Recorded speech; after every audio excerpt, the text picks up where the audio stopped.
Hello everybody, DevToomp here, and today I'm going to be doing a short tutorial on how to record in 1080p 60 frames per second using the AMD Advanced Media Framework Encoder.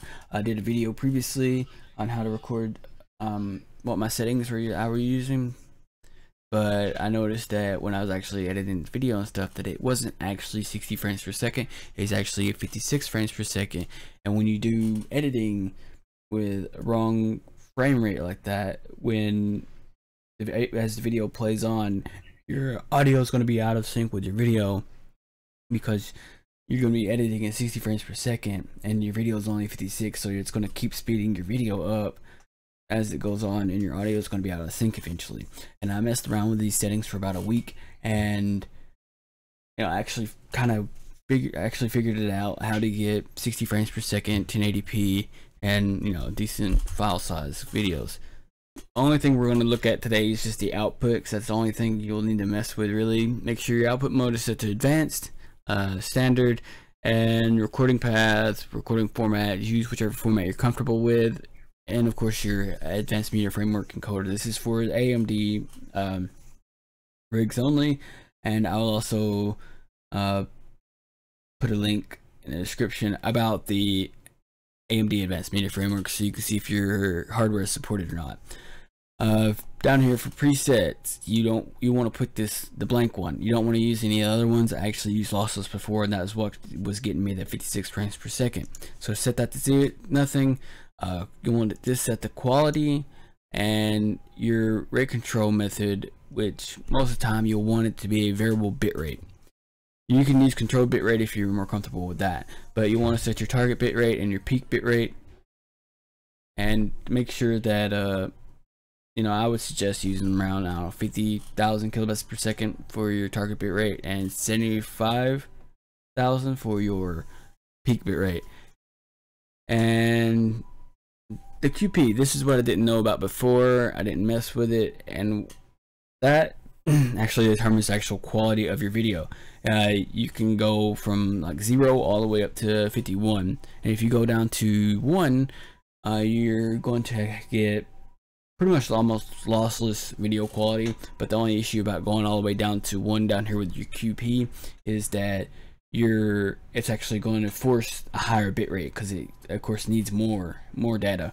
And I actually did 3 tests. One test was at everything set to 51, which is the low poor quality, and then one set to 1, which is almost the highest quality, and then I actually did a test set it at 20, which is what I'm at now. And I'm gonna play through each one of those, and I'll make sure to put stuff up so you know which video is which. Just remember that one's going to be higher quality, one's going to be lower quality. And actually, from the 20 test and the 51 test, they're both around the same bitrate and almost around the same size, except the 51 is just a little bit smaller. But you'll see how the quality is just so much different. And of course, with the 1, my bitrate it jumped up to like 310,000 kilobits per second, and that's kind of ridiculous. The file size was just like, I don't know, like 2 gigs for like a minute video. So you don't want to set it down to there. So 20 is what I would suggest setting it at around. You can mess around with that and get it to however you want it to your liking, of course, with the bitrate and everything as well. Keyframe interval for recording, I would set that to 0. Just make sure that when you're streaming, you're going to be set to 2, because that's what most stuff requires, like Twitch and YouTube. But for recording, just set your keyframe interval to 0. Everything else I haven't touched. I haven't messed with this, and I'm actually recording 1080p 60 frames per second. Alright, so as you can see here, I've got 3 different little windows open, and these 3 different windows are each video that I recorded. The first one right here was the lowest quality with the QP set to 51, which is the highest, which is the lowest quality. And I only recorded each one. I recorded 1 minute long exactly, doing the same thing, playing the same game, and with the face cam and everything. As you can see, the first one has the smallest file size, which is the lowest quality. And the second one right here, this was actually using the QP setting of 1, and that's the highest quality. And you see it's the larger file size, which 1 minute is 2.19 gigabytes. And the last one is with me set to QP to 20, which is what I'm using now. And as you see, it's higher than the lower quality one, but considerably less than the highest quality one. Alright, with details, as you can see right here, each video link, they're all exactly 1 minute long. They're all 1080p, and they're all 60 frames per second. But if you'll notice, the lowest quality one is at 50 kilobits per second, which is what I have my bitrate set to.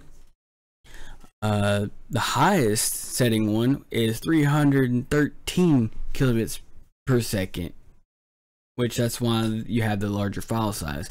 So it really disregards your bitrate setting that you set to your target. And the 20 that I set to, that I'm using right now, is only 58 kilobits per second bitrate. But they're all 60 frames per second, and as I'm going to show you, I'm going to go over each one, the lowest quality, highest quality, and the normal quality, and you'll see a considerable difference. I'll actually put them all up side by side and show you just a different comparison. So as you can see, the video to the right is the QP51, which is worst quality video, and it looks considerably different than the other two. The QP1, which is in the middle, is the best of the three, and the QP20 on the right is the current settings that I'm using right now. And as you can see from the QP20, you still get good quality, but you're not getting the ridiculous file sizes from the QP1. So yeah, I hope you all enjoyed. Hope this video is useful, and hopefully it will help you. This is just for the AMD encoder. As far as the NVIDIA NVEC, I really don't know that much. I know some of the settings are different, but I don't have an NVIDIA card, so I can't really test it. But yeah, like I said, hopefully this is useful to you. You know, if you enjoyed the video, you know, give it a like. If you want to see me touch up on something else in the OBS, hit me up in the comments, or if you want to see me play some games, let me know in the comments section below. And yeah, if you're new to the channel, subscribers are always welcome. But until next time, you all take it easy. Peace. So hey guys, just a little announcement. So you know, I use music in my outros, and all the music that I'm using, I actually get permission from the artist to actually use. So you know, I can monetize the videos and not have to worry about any content IDs or anything like that.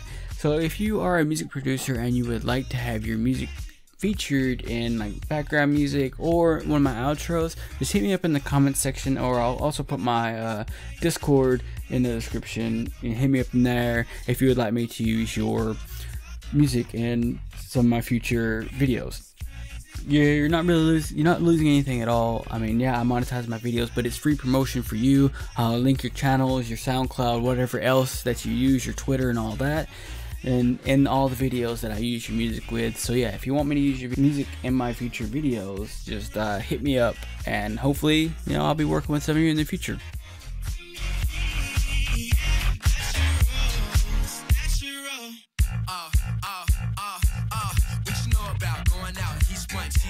Stargazing at the beachfront, trying to picture that Red Bull, 5th and Jack, same day, hit the mass lanes, they ain't